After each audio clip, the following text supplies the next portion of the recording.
Catherine Bernardo trending ngayon pati ang bagong iniendorso niya na Lancome.ph. Halina't panoorin natin ang buong detalye.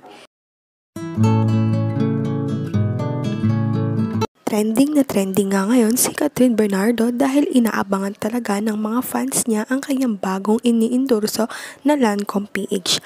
Top 2 sales nga agad sa Lazada ang mga perfume na ini-endorse ni Catherine dito sa product na ito. Ngayon pa nga lang ilalunch at i-reveal ng Lancome.ph kung sino ang first ambassador nila dito sa Pilipinas.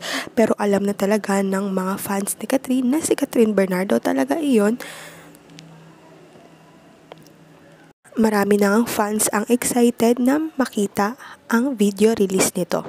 Bukas rin ang birthday ni Catherine Bernardo at ito ang first birthday niya na single siya. Sa ngayon ay panoorin muna natin ang mga video release trailer ng Lancome.ph kay Catherine.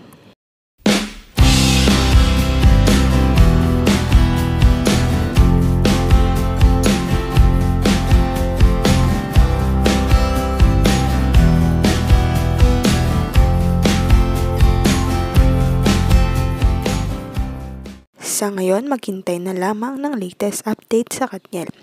Huwag kalimutang mag-like at subscribe sa aking YouTube channel, Selyang Beats, para updated kayo sa mga balita. Maraming salamat po sa panonood.